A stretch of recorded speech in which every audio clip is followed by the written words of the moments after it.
Hi hello friends, ಹೇಗಿದ್ದೀರಾ ಎಲ್ಲರೂ? Welcome to Tushu with mom. ಇವತ್ತು ನಾನು ಕಾರ್ನಲ್ಲಿ ಒಂದೊಳ್ಳೆ ಚಾಟ್ ರೆಸಿಪಿ ತೊಗೊಂಡು ಬಂದಿದ್ದೀನಿ. ಯಾವ ರೀತಿ ಮಾಡೋದು ನೋಡೋಣ ಬನ್ನಿ. ಮೊದಲನೇದಾಗಿ ನಾನಿಲ್ಲಿ ಸ್ವೀಟ್ ಕಾರ್ನ್ನ ಚೆನ್ನಾಗಿ ಬಿಡಿಸಿ ಇಟ್ಕೊಂಡಿದ್ದೀನಿ ಈ ಥರ ನೋಡಿ. ಆಮೇಲೆ ನಾನಿಲ್ಲಿ 2 ಸ್ಪೂನ್ ಆಗೋಷ್ಟು ಮೈದಾ ಹಿಟ್ಟು ತೊಗೊಂಡಿದ್ದೀನಿ. ಹಾಗೆ ಗ್ರಾಮ್ ಫ್ಲೋರ್ ಅಂದರೆ ಕಡಲೆ ಹಿಟ್ಟು 1 ಸ್ಪೂನ್ ತೊಗೊಂಡಿದ್ದೀನಿ. ಹಾಗೆ 2ರಿಂದ 3 ಸ್ಪೂನ್ ಕಾರ್ನ್ ಫ್ಲೋರ್ ತೊಗೊಂಡಿದ್ದೀನಿ. ಹಾಗೆ ಚಿಲ್ಲಿ ಪೌಡರ್ ಮತ್ತು ರುಚಿಗೆ ತಕ್ಕಷ್ಟು ಉಪ್ಪು ತೊಗೊಂಡಿದ್ದೀನಿ. ನೋಡಿ, ಮೊದಲನೇದಾಗಿ ನಾನಿಲ್ಲೊಂದು ಪಾತ್ರೆಯಲ್ಲಿ ನೀರನ್ನ ಕಾಯಿಸೋದಕ್ಕೆ ಇಟ್ಕೊಂಡಿದ್ದೆ. ನೀರು ಚೆನ್ನಾಗಿ ಕಾದಿದೆ, ಅದಕ್ಕೆ ನಾನು ಸ್ವೀಟ್ ಕಾರ್ನ್ನ ಹಾಕ್ಕೊಂಡು ಸ್ವಲ್ಪ ಉಪ್ಪು ಹಾಕ್ಕೋತಾ ಇದ್ದೀನಿ. ಇದನ್ನು ನಾವೊಂದು ಅರ್ಧ ಭಾಗ ಅಷ್ಟು ಬೇಯಿಸ್ಕೋಬೇಕಾಗುತ್ತೆ, ಅಂದರೆ ಹಾಫ್ ಬಾಯ್ಲ್ ಆಗೋ ಥರ ಬೇಯಿಸ್ಕೋಬೇಕಾಗುತ್ತೆ. ನೋಡಿ, ಈಗ ಬೆಂದಿದೆ, ನೀರು ಚೆನ್ನಾಗಿ ಕುದೀತಾ ಇದೆ. ಜಾಸ್ತಿ ಬೇಯಿಸ್ಕೊಳ್ಳೋದೇನು ಬೇಡ. ಆಮೇಲೆ ನಾನಿಲ್ಲಿ ನೀರನ್ನೆಲ್ಲ ಚೆನ್ನಾಗಿ ಬಸ್ಕೋತಾ ಇದ್ದೀನಿ. ನೋಡಿ, ಅದರಲ್ಲಿ ಜಾಸ್ತಿ ನೀರಿದ್ದರೆ ನೀರಾಗಿಬಿಡುತ್ತೆ.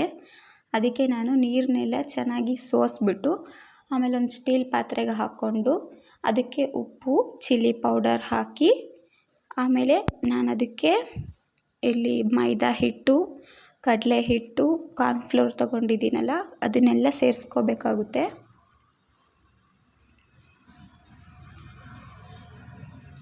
ನೋಡಿ, ಸೇರಿಸ್ಕೊಂಡು ಚೆನ್ನಾಗಿ ಒಂದೊಳ್ಳೆ ಮಿಕ್ಸ್ ಕೊಡಬೇಕು. ಫಸ್ಟು ಇದನ್ನು ಹಾಕಿದ ತಕ್ಷಣ ನೀರು ಹಾಕಬಾರ್ದು, ಫಸ್ಟು ಮಿಕ್ಸ್ ಮಾಡ್ಕೋಬೇಕು. ಕಾರ್ನಲ್ಲೂ ಸ್ವಲ್ಪ ಸ್ವಲ್ಪ ನೀರಿನ ಅಂಶ ಇರುತ್ತೆ, ಅದಕ್ಕೆ ಫಸ್ಟು ಮಿಕ್ಸ್ ಮಾಡಿಕೊಂಡು ಆಮೇಲೆ ಎಷ್ಟು ಬೇಕಾಗುತ್ತೋ ಅಷ್ಟು ನೀರನ್ನ ನೋಡಿ ಹಾಕ್ಕೋಬೇಕಾಗುತ್ತೆ. ತುಂಬ ನೀರು ಮಾಡ್ಕೊಳ್ಳೋದಕ್ಕೆ ಹೋಗಬೇಡಿ, ಎಷ್ಟು ಬೇಕು ಅಂತ ನೋಡಿಬಿಟ್ಟು ಹಾಕ್ಕೊಳ್ಳಿ, ಸ್ವಲ್ಪ ಸ್ವಲ್ಪನೇ. ನೋಡಿ, ಈ ರೀತಿ ಇರಬೇಕು. ನೋಡಿ, ನಾನು ಈ ರೀತಿ ಕಲಸಿಟ್ಕೊಂಡಿದ್ದೆ. ಈಗ ಒಂದು ಬಾಣಲಿಲಿ ಎಣ್ಣೆನ ಕಾಯೋದಕ್ಕೆ ಇಟ್ಟಿದ್ದೆ. ನೋಡಿ, ಕಾದಿದೆ. ಟೆಸ್ಟ್ ಮಾಡೋದಕ್ಕೆ ಒಂದೇ ಒಂದು ಹಾಕಿದೆ. ಎಣ್ಣೆ ಚೆನ್ನಾಗಿ ಬಿಸಿಯಾಗಿದೆ. ಇವಾಗ ನಾನು ರೆಡಿ ಮಾಡಿ ಇಟ್ಕೊಂಡಿರೋಂಥ ಮ್ಯಾರಿನೇಟ್ನ ಇದರೊಳಗಡೆ ಹಾಕ್ತಾಯಿದ್ದೀನಿ, ಕಾರ್ನ್ನ.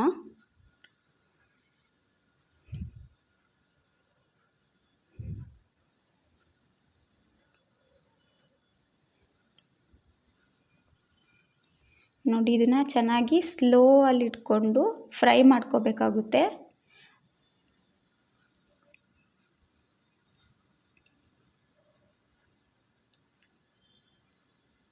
ನೋಡಿ, ಎಲ್ಲ ಫ್ರೈ ಆಗ್ತಾ ಬಂದಿದೆ.